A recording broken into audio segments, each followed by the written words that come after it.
എല്ലാവർക്കും നമസ്കാരം. സുധീസ് വേൾഡിലേക്ക് എല്ലാവർക്കും ഒരിക്കൽ കൂടി സ്വാഗതം. 4 വിപ്ലവങ്ങൾ നാം ഇതുവരെ പഠിച്ചു കഴിഞ്ഞു.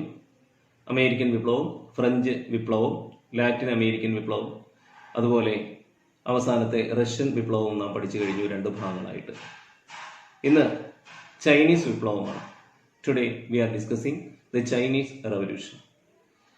The Chinese revolution is slight. In a sense, we can say it is different from other revolutions. This is because the tactics and policies adopted by the colonial powers in China is different from that of other nations. മറ്റ് രാജ്യങ്ങളിലെ സാഹചര്യങ്ങളിൽ നിന്നും തികച്ചും വ്യത്യസ്തമായിരുന്നു ചൈനയിലെ സാഹചര്യങ്ങൾ എന്നതുകൊണ്ട് തന്നെ കൊളോണിയൽ ശക്തികൾ വ്യത്യസ്തങ്ങളായിട്ടുള്ള രീതികളാണ് ചൈനയെ തറപറ്റിക്കുന്നതിന് വേണ്ടി അവലംബിച്ചത്.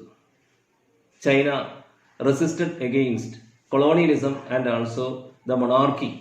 ഏത് സമയത്തും രാജകീയ വാഴ്ചയ്ക്കും അതുപോലെ കൊളോണിയൽ ശക്തികൾക്കും എതിരായിട്ട് നിലകൊണ്ടിരുന്നു. In this first segment of Chinese Revolution, we are discussing the Opium War, the Open Door Policy, the Boxer Rebellion, and also the revolution led by Sun Yat-sen. Boxer കലാപവും സന്യാസന്റെ നേതൃത്വത്തിൽ നടന്ന വിപ്ലവവും അതിനു മുൻപായി കറുപ്പ് വ്യാപാരവും തുറന്ന വാതിൽ നയവും, ഇത്രയും കാര്യങ്ങളാണ് നമ്മൾ ഇന്ന് ഈ വീഡിയോയിലൂടെ ചർച്ചയ്ക്ക് വിധേയമാക്കുക. നിങ്ങൾ ഇനിയും വീഡിയോ കണ്ടുകൊണ്ടിരിക്കുക.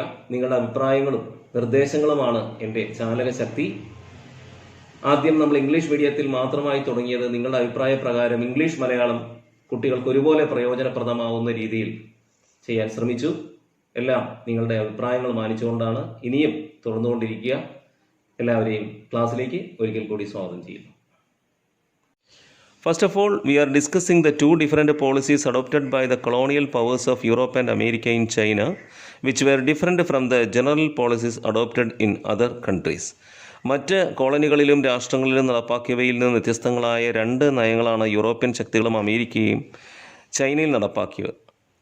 അവ കറുപ്പ് വ്യാപാരവും തുറന്ന വാതിൽ നയവുമാണ്. So we shall discuss the policies opium trade and open door policy.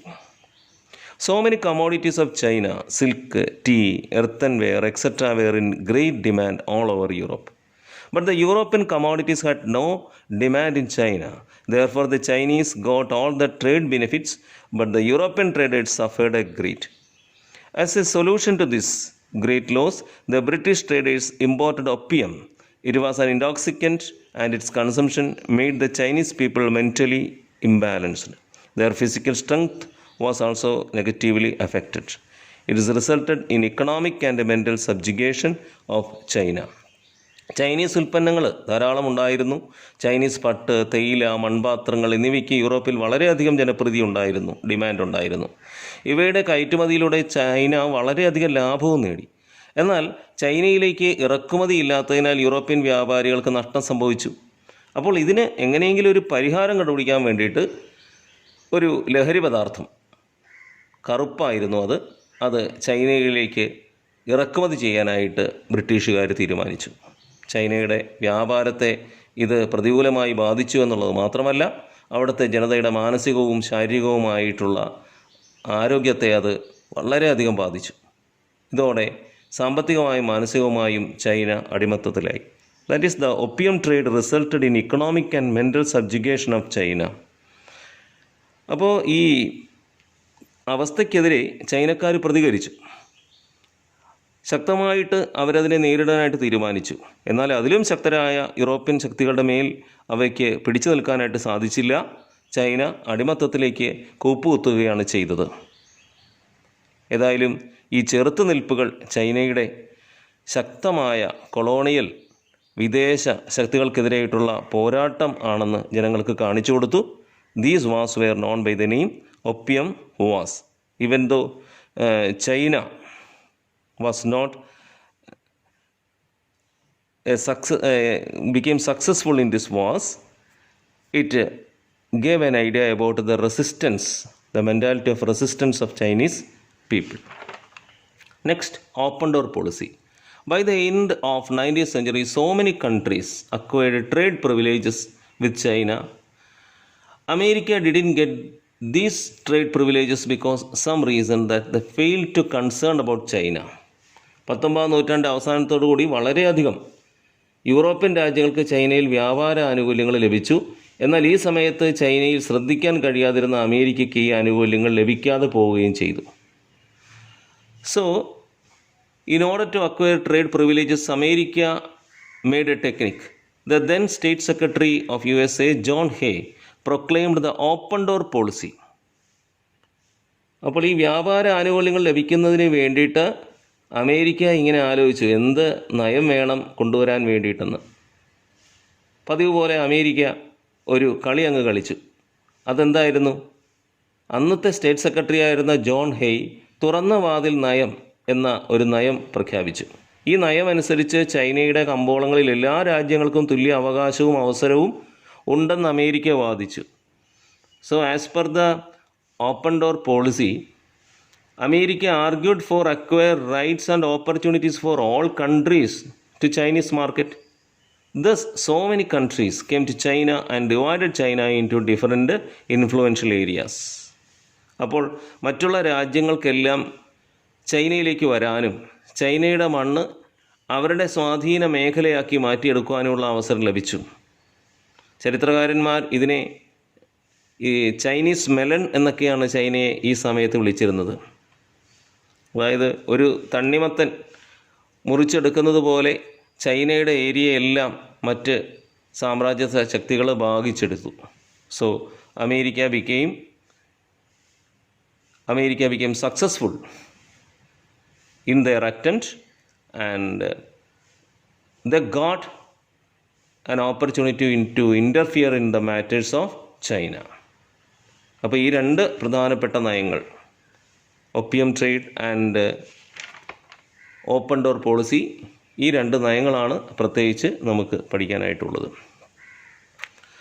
While we are discussing the revolution in China, we realize that there were tendencies of resistance in China from the olden days onwards. പണ്ട് മുതൽ തന്നെ ഇപ്പോൾ ചൈനയിലെ ഒരു പ്രത്യേകത നേരത്തെ സൂചിപ്പിച്ചു, ധാരാളം ചെറു വിപ്ലവങ്ങൾ ചൈനയിൽ നടന്നിട്ടുണ്ട്. So there were so many petty revolutions taken place in China. അതിൽ ഏറ്റവും പ്രധാനപ്പെട്ട ഒന്നാണ് ബോക്സർ കലാപം അഥവാ ബോക്സർ റിബലിയൻ. എന്താണെന്ന് നോക്കാം. The Manchu dynasty in China favoured foreign interference and domination. The rulers allowed the foreign powers to do their business even though they were against the common people of China. ചൈനയിൽ ഭരിച്ചിരുന്ന മഞ്ചു രാജവംശം വിദേശ ആധിപത്യത്തിൻ്റെ ഇടപെടലിനും അവരുടെ വിളയാട്ടത്തിനുമൊക്കെ അനുകൂലമായ നിലപാടെടുത്തു.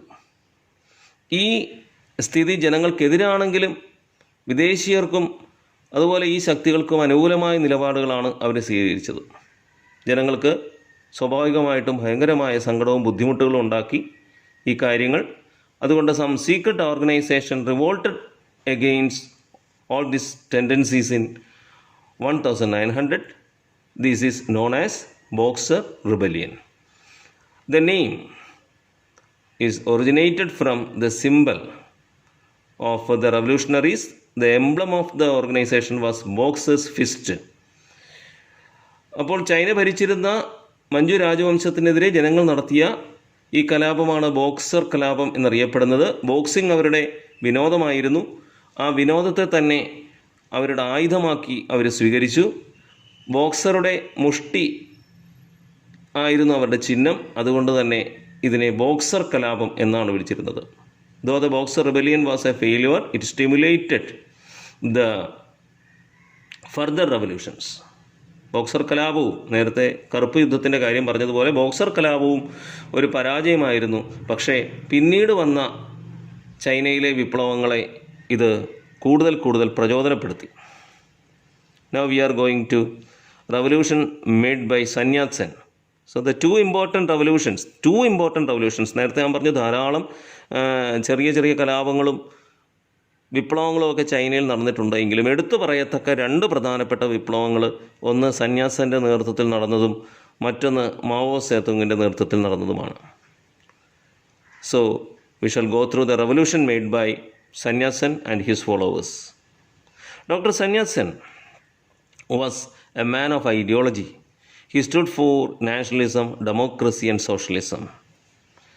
Nationalism to expel the Manchu rulers and imperial powers, democracy to establish people's rule, and socialism to control capital and distribute the land equally.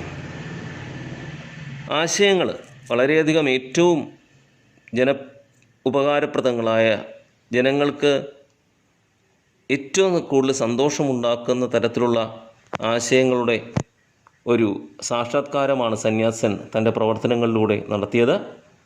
ദേശീയതയിലൂന്നിയതായിരുന്നു അദ്ദേഹത്തിൻ്റെ സമരങ്ങൾ. മഞ്ചൂറിയൻ പ്രദേശക്കാരായ മഞ്ചു രാജവംശത്തെയും സാമ്രാജ്യ ശക്തികളെയും പുറത്താക്കുന്നതിന് വേണ്ടിയിട്ട് അദ്ദേഹം ദേശീയതയെ ഒരായുധമാക്കി ഉപയോഗിച്ചു. ഡെമോക്രസി അഥവാ ജനാധിപത്യം, ചൈനയിൽ ജനാധിപത്യ ഭരണം സ്ഥാപിക്കുന്നതിന് വേണ്ടിയിട്ടാണ് ജനാധിപത്യം എന്ന ആശയത്തിൽ അദ്ദേഹം ഉറച്ചു നിന്നത്.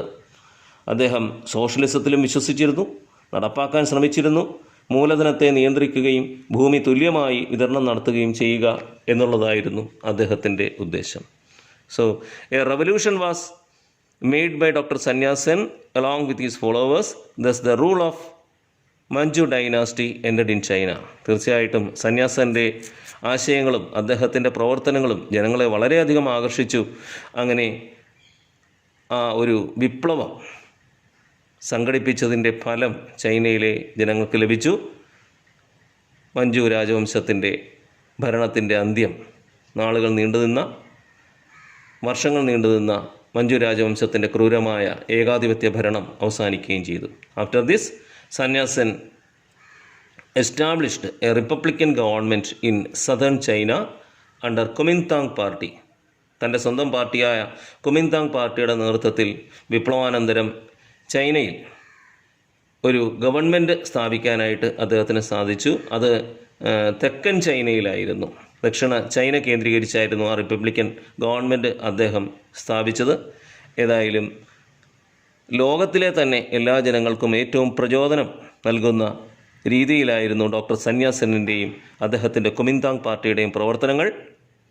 ചൈനയിൽ ജനങ്ങൾക്ക് സ്വാതന്ത്ര്യവും അതുപോലെ സമത്വവുമൊക്കെ അനുഭവിക്കാൻ അദ്ദേഹത്തിൻ്റെ ഈ വിപ്ലവത്തിന് സാധിച്ചു എന്നുള്ള കാര്യത്തിൽ യാതൊരു സംശയവുമില്ല. എല്ലാവർക്കും ഇന്നത്തെ ക്ലാസ് പ്രയോജനപ്രദമായി എന്ന് കരുതുന്നു.